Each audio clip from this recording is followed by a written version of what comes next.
ఇంకోటి సార్ ఇక ఫ్యాన్స్కి అభిమానులకి ఇప్పుడు మీరు దొరికారు కాబట్టి అవుతున్నాం, మోక్ష ఎంట్రీ కోసం గట్టిగా వెయిట్ చేస్తున్నారు సార్. ఏంటి పరిస్థితి? దాని గురించి ఏమన్నా ఉందా? డెఫినెట్గా వస్తుంది. డెఫినెట్గా బాలకృష్ణ గారు మోక్ష కలిపి యాక్ట్ చేసే సినిమా వస్తుంది. అనౌన్స్మెంట్ 10వ తారీఖు రాబోతుంది అంటున్నారు, అది నిజమేనా? డెఫినెట్గా అంటే క్రిష్ డైరెక్టర్గా ఆర్కా మీడియా ప్రొడ్యూసర్స్గా ఒక ఇదిలో ఈయనది ఒక సినిమా, గోపీచంద్ మల్లినేని గారి సినిమా ఓపెనింగ్, దాంతోపాటు సైమల్టేనియస్ ఆ సినిమా రెండు డెఫినెట్గా వస్తాయి. డెఫినెట్గా వచ్చి ఆ ఇదిలో ఆ బ్లడ్ ఆ జీన్స్లోనే ఆ నటన అనేది ఉంటుంది కాబట్టి డెఫినెట్గా వస్తుంది. డెఫినెట్గా సక్సెస్ అవుతారు, అది డౌట్ అక్కర్లేదు. Yes super sir. మొన్న మధ్య మరి ఇంకోటి సార్, ప్రజలకి కోర్స్ బయట జరుగుతున్న డిస్కషన్స్ ఇవన్నీ, జానకిరామ గారి అబ్బాయి సినిమా ఓపెనింగ్ అయింది, ఎన్టీఆర్ అని చెప్పి తనకు కూడా పేరుంది. ఆ పేరు పైన చుట్టూ కొంత రాజకీయం చేసే పరిస్థితి తీసుకొచ్చారు బయట సోషల్ మీడియాలో.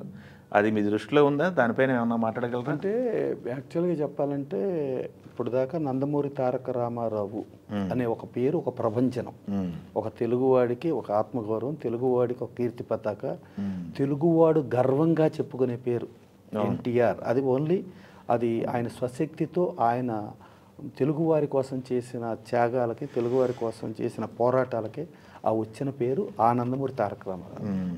దాని తర్వాత యాజ్టీజ్గా చూసుకుంటే హరికృష్ణ గారు పిల్లల్లో ఫస్ట్ కొడుకు జానకిరామ్, మళ్ళా ఫస్ట్ మనవడు నందమూరి తారక రామారావుకి మొట్టమొదటి మనవడు జానకిరామ్, నందమూరి జానకిరామ్. సో జానకిరాము, కళ్యాణ్ రాము, తారక రాము, ఇట్లా ముగ్గురు. సో ముగ్గురు తర్వాత తారక రాము నందమూరి తారక రామారావుగా సినిమాటిక్గా ఆయన వచ్చారు. సో దాన్ని జూనియర్ ఎన్టీఆర్ అంటారు. ఓకే కదా, అది అయిపోయిన తర్వాత అలాగే మోహన్ కృష్ణ గారు అబ్బాయి కూడా సినిమా ఫీల్డ్కి వచ్చారు. సినిమా ఫీల్డ్కి వచ్చినప్పుడు ఆయన ఒరిజినల్ పేరు ఓబులేశ్వర్ చౌదరి. సో ఓబులేశ్వర్ చౌదరి సినిమా పేరుకి వచ్చేప్పటికి ఎన్టీఆర్ కావాలని అనుకుని నందమూరి తారక రత్న అని పెట్టారు. యాజ్ ఇట్ ఈజ్ అంటే నటరత్న, యువరత్న, తారకరత్న, అలా నవరత్న ఆట పెట్టారు. సో ఇవి సినిమాటిక్ పేర్లు. బట్ ఈ నందమూరి తారక రామారావు జానకిరామ్ కొడుకు అంటే ఒక వెర్షన్లో ఏంటంటే ఎన్టీ రామారావు గారు జనరల్గా ఆయన రాజర్షి, ఆయన అన్ని కదా, ఆయనకు కూడా భవిష్యత్ వర్తమాన కాలాలు తెలిసే వ్యక్తిగా అనుకుంటారు కదా, అనుకుని ఆయన ఎప్పుడో ఒకసారి జానకిరామ్తో అన్నట్టు, నేను శివైక్యం చెందుతాను, శివైక్యం చెందిన తర్వాత నేను మళ్ళా పుడతా, ఆ పుట్టేది నా మొదటి మనవడికే పుడతా. అతనికి మోస్ట్ ఇష్టమైన మనవడు జానకిరామ్. అతను కూడా సైన్స్ శక్తితోనూ స్వశక్తితోనూ ఎదుగుదల అనుకుని అతను చదువుకుని అతను ఈ ఇమేజ్లు ఈ గోళ్ళకు దూరంగా అమెరికాలో వెళ్ళి అమెరికాలో ఒక సాఫ్ట్వేర్ ఇంజనీర్గా సెటిల్ అయ్యి అట్లా ఇది తర్వాత లేటర్లో అతను ఇండియాకి రావటం జరిగింది. సో నీకు పుడతా నేను అని అంటే సరే, వాళ్ళు పిల్లలు కదా, పిల్లలతో మాట్లాడినప్పుడు అతనికి ముందు ఎంతో సరిగ్గా అర్థం కాలేదండి, ఏంటి తాతగారు ఏంటి మళ్ళీ నీకే పుడతాను, పుట్టినప్పుడు నా పేరే పెట్టు కదా.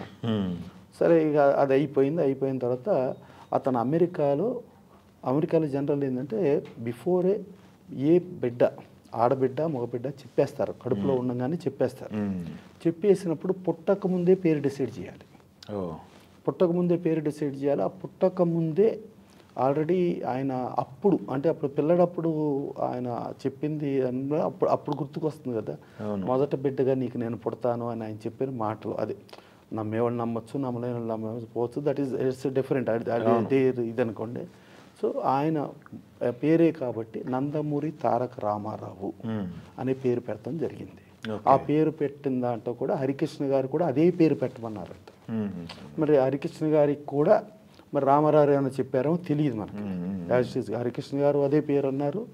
ఈయన ఆల్రెడీ ఎన్టీ రామారావు అప్పుడు చెప్పిన దాంట్లో అది కూడా ఏంటంటే ఆయనకి 9 అంకెలు ఇష్టం. మీకు అది ఎందాడు చెప్పారు మోహన్ కృష్ణ గారి కార్కి ఆయనకి ఏహెచ్ఎస్ ఆల్-9s అని, ఏఐఎస్ ఆల్-9s అని, ఈ ఆల్-9s ఆ 9 అంకె ఇష్టం. అప్పుడు చెప్పినప్పుడు కూడా ఆయన నేను శివైక్యం చెందిన తర్వాత 8 సంవత్సరాలు నిండి 9వ సంవత్సరం అడుగుపెట్టిన తర్వాత అప్పుడు 8 సంవత్సరాల 11 నెలల 12 రోజులకి నీకు నేను అమెరికాలో పుడతా అని చెప్పాను. కరెక్ట్గా ఆయన చెప్పినట్లుగానే అతనికి 8 సంవత్సరాల 11 నెలల 12 నెలలకి ఈ నందమూరి తారక రామారావు పుడతం జరిగింది, ఆ పేరు పెట్టడం జరిగింది. సో దాంట్లో ఇక ఎలాంటి కాంట్రవర్సీ లేదు. అందులో ఇక్కడ మన ఇండియాలో అంటే ఏదో రకరకాలుగా అనుకోవచ్చు, సినిమాటిక్ పేర్లు అనుకోవచ్చు. అతను పుట్టడం పేరే నందమూరి తారక రామారావు. ఆ పేరు పెట్టారు. సరే అతను కూడా దానవీర సూరకర్ణ అని ఒక చిల్డ్రన్ ఫిల్మ్ యాక్ట్ చేశాడు. అవును తెలుసు అది. చిల్డ్రన్ ఫిల్మ్ యాక్ట్ చేస్తే ఆ చిల్డ్రన్ ఫిల్మ్ కూడా దాంట్లో ఆయన ఉత్తమ బాల నటుడుగా అవార్డు వచ్చింది, నంది అవార్డు. అంటే వాళ్ళ తరంలో ఒక నందమూరి కుటుంబంలో అంత చిన్న పిల్లవాడికి ఫస్ట్ నంది అవార్డు తీసుకుంది అతను ఒక్కడే. దాంట్లో క్లియర్గా మాస్టర్ నందమూరి తారక రామారావు, చాలా క్లారిటీ, ప్రపంచానికి తెలియసిన విషయం. ఇక దాడితే దానవీర సూరకర్ణ ప్రీ రిలీజ్ ఈవెంట్కి కూడా జూనియర్ ఎన్టీఆర్, కళ్యాణ్ రాము, ఇండస్ట్రీ పెద్దలు అందరి ఆధ్వర్యంలో దాన్ని జరిగింది. దాంట్లో జూనియర్ ఎన్టీఆర్ కూడా మాస్టర్ నందమూరి తారక రామారావు అని ఆయన క్లియర్గా మాట్లాడటం జరిగింది. కళ్యాణ్ రామ్ కూడా మాస్టర్ నందమూరి తారక రామారావు అని మాట్లాడటం జరిగింది. ఇక పేరు అదే కదా, ఆ పేరు అంటే నందమూరి తారక రామారావు తర్వాత మళ్ళా ఆ పేరుతో ఉన్న ఏకైక వ్యక్తి మొన్న ఓపెనింగ్ జరిగింది జానకిరామ్ గారి అబ్బాయి నందమూరి తారక రామారావు. ఇక దాంట్లో కాంట్రవర్సీ అంటే కొంచెం ఎవరన్నా చేసేవాళ్ళకి ఒక బుద్ధి ఉండాలి, జ్ఞానం ఉండాలి వాళ్ళకి మినిమం. ఇప్పుడు అతను తండ్రి జానకిరామ్ నల్గొండలో దురదృష్టవశాత్తు యాక్సిడెంట్లో శవేక్యం చెందడం జరిగింది. వాళ్ళ తాతగారు నందమూరి హరికృష్ణ గారు ఆయన కూడా నల్గొండ జిల్లా ప్రాంతంలోనే ఆయన యాక్సిడెంట్లోనే శవేక్యం చెందడం జరిగింది. అంటే ఒక తండ్రి లేడు పాపం, ఒక తాత లేడు, ఒక బిడ్డ వచ్చాడు. వస్తే ఇంకోటి హరికృష్ణ గారి కొడుకులే జూనియర్ ఎన్టీఆర్, కళ్యాణ్ రామ్. హరికృష్ణ గారి కూతురు యాక్చువల్గా ఏంటంటే హరికృష్ణ గారు ఏంటంటే వాళ్ళ నాయనమ్మ పేరు అంటే ఎన్టీ రామారావు తల్లి పేరు అని అనుకుని నందమూరి వెంకట్రావమ్మ ఆవిడ పేరు. ఆవిడ పేరు ఒరిజినల్ పేరు నందమూరి వెంకట్రావమ్మ, సుహాసిని గారి పేరు. సుహాసిని పేరు ఆవిడ పేరు. ఆవిడ సుహాసిని గారికి ఈవెన్ బసవతారకం గారి విల్లులో కూడా మా అత్తగారి పేరు పెట్టిన నందమూరి హరికృష్ణ కుమార్తె నందమూరి వెంకట్రావమ్మకి నా నగలు చెందుతాయి అని విల్లు రాసింది ఆవిడ. బసవతారకం గారు విల్లు రాసింది. దాని తర్వాత తదనంతరం ఆవిడని నందమూరి సుహాసిని వెంకట్రావమ్మగా ఉండి ఇక నందమూరి సుహాసినిగా ఆవిడ ఉంది. సో ఆవిడతో స్క్రిప్ట్ ఆవిడ సిస్టర్స్ కజిన్స్ అందరూ కూడా కలిపి స్క్రిప్ట్ ఇవ్వటం. అలాగే పూజకి వచ్చేటప్పటికి నందమూరి లక్ష్మీ హరికృష్ణ గారు, అంటే లక్ష్మీ హరికృష్ణ గారు అంటే ఆవిడ నిమ్మకూరు జమీందారు కూతురు. ఆవిడ హరికృష్ణ గారి వైఫ్. నందమూరి హరికృష్ణ గారి భార్య అక్కడ జమీందారుగా ఆవిడ పూజతో స్టార్ట్ అయ్యి యాజ్ ఇట్ ఈజ్ వీళ్ళందరూ సిస్టర్సు నందమూరి వెంకటరామయ్య, ఇలియాస్, సుహాసిని వీళ్ళందరూ కలిపి ఇవ్వటం. ఇచ్చిన తర్వాత ఎన్టీ రామారావు కుమార్తెలు నందమూరి గారపాటి లోకేశ్వరి గారు, ఆవిడ ఫస్ట్ షాట్ డైరెక్షన్. అంటే ఎన్టీ రామారావు డైరెక్టర్గా 3 సినిమాలు ఇది అనుకున్న ఆయన పెద్ద ప్రముఖ డైరెక్టర్గా ఏదైతే ఉన్నారో ఆ డైరెక్షన్ శాఖకి గారపాటి లోకేశ్వరి గారు. తర్వాత ఎన్టీ రామారావు స్విచ్ ఆన్ చేసిన దానిలో దగ్గుబాటి పురంధరేశ్వరి గారు, సినిమాకి క్లాప్లో నారా భువనేశ్వరి గారు. అంటే ఎన్టీ రామారావు కుమార్తెలు ముగ్గురు, ఫ్యామిలీ మొత్తం. అట్ట హరికృష్ణ గారి కుటుంబం తరపున నందమూరి వెంకటరామ, ఇలియాస్, సుహాసిని, నందమూరి లక్ష్మీ హరికృష్ణ గారు. అంటే అటు హరికృష్ణ గారి ఫ్యామిలీ, ఇటు ఎన్టీ రామారావు ఫ్యామిలీ, వీళ్ళందరూ ఉండి ప్లస్ నిర్మాత కూడా వైవిఎస్ చౌదరి గారి భార్య యలమంచిలి గీత గారు.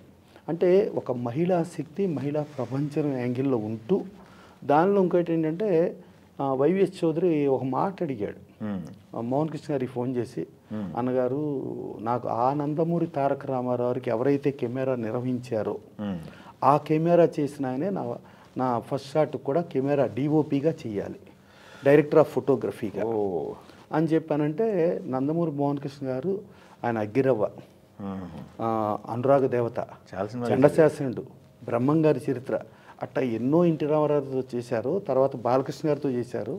గర్వాలి బహర్వాలి అని హిందీ సినిమా చేశారు. మళ్ళా శివాజీ గణేషన్ ప్రభుతో చరిత్ర నాయకం చేశారు, తమిళ సినిమా. బయట సినిమాలు కూడా చేశారు. ఇవి కాకుండా ఆయన మురారి గారిది ఫస్ట్ సినిమా సీతారామ కళ్యాణం బాలకృష్ణ గారితో ఆయనే, తర్వాత శ్రీనివాస కళ్యాణం కూడా ఆయనే వెంకటేష్ గారితో చేశారు. 2 పెద్ద హిట్లు. సో ఒక సంవత్సరం బాలకృష్ణ గారికి 6 హిట్లు వచ్చినాయి. అంటే 6లో మోహన్ కృష్ణ గారికి చేసినవి 4 సినిమాలు హిట్లు, 4 హిట్లే. అంటే అనసూయమ్మ గారల్డు, దేశోద్ధారకుడు, కలికృష్ణుడు, మోహన్ కృష్ణ గారు 4 సినిమాలు సూపర్ హిట్స్, మామూలు హిట్స్ కాదు, సెన్సేషన్. 6 ఉంటే 6లో ఒక సంవత్సరం ఆయన 6 హిట్లు 4 అట్ట ఆయన చేశారు. చేసి ఆయనే ఆ నందమూరి తారక రామారావు గారికి ఎవరైతే డైరెక్టర్ ఆఫ్ ఫోటోగ్రఫీగా ఉన్నారో అవును. ఈ నందమూరి తారక రామారావు గారికి కూడా ఆయనే డైరెక్టర్ ఆఫ్ ఫోటోగ్రఫీగా ఉండాలి అని అంటాం, ఆయన ఉంటాం. దాని తర్వాత మోహన్ కృష్ణ గారు కూడా క్లారిటీగా క్లియర్గా చెప్పారు. మోహన్ కృష్ణ గారు కూడా వాళ్ళ అబ్బాయి కూడా ఓబులేశ్వర్ చౌదరి అయితే సినిమా పేరుగా నందమూరి తారకరత్న లైన్లో, నందమూరి తారక రామ్ కూడా సినిమా పేరుగా నందమూరి తారక రామారావు. బట్ ఇతను మాత్రం పుట్టక ముందే అమెరికాలో పుట్టక ముందే పెట్టేయాలి, పుట్టక ముందే ఆడ మగ అని చెప్పేస్తారు కాబట్టి చెప్పేయాలి. అది హరికృష్ణ గారితోనూ రామారావు ఏదో మాట్లాడుంటారు. అలాగే రామారావు గారు జానకిరామ్తో నేనే పుడతాను అన్నప్పుడు అదే పేరు ఉంటుంది కదా, అట్టా నందమూరి తారక రామారావు అని పెడతాం జరిగింది. దీంట్లో అసలు కాంట్రవర్సీను ఏదో ప్లస్ అతను బాలనటుడుగా తీసుకున్నాడు, అది నంది అవార్డు అనౌన్స్ అయింది కదా, దానవీర కన్నా కృష్ణుడిగా. మళ్ళీ మీ కృష్ణుడు చూస్తే ఎన్టీ రామారావు కృష్ణుడిగా చేశారు, బాలకృష్ణ గారు కృష్ణుడిగా యాక్ట్ చేశారు, హరికృష్ణ గారు కృష్ణుడిగా యాక్ట్ చేశారు, తర్వాత జయకృష్ణ గారి కూతురు కుముదిని కూడా కృష్ణుడిగా యాక్ట్ చేసింది. సో అట్టా చూసుకుంటూ వస్తే ఇతను బాలనటుడుగా ఇతను కూడా కృష్ణుడిగా యాక్ట్ చేశాడు. సో వాళ్ళ కొడుకులందరిలో కృష్ణులు వస్తే అక్కడ రామారావు దీనికి నందమూరి తారక రామారావు వస్తే అదే నందమూరి తారక రామారావు మళ్ళా పుట్టాడు అనుకుని అదే పేరు అనుకుని పుట్టక ముందే పెట్టిన పేరు అది. ఇంకా దాని పేరుకి కాంట్రవర్సీలు, ఇక అదేంటంటే కాంట్రవర్సీలు అంటే ఇక ప్రతి ఒక్కళ్ళు ఏదో ఒకటి కోడిగుడ్డు మీద ఈకలు పీకే రకాలు అయ్యి ఉంటారు కదా, ఏదో వాళ్ళకి ఏంటంటే ఒక కాలక్షేపం అనుకుంటారు, లేకపోతే ఏదో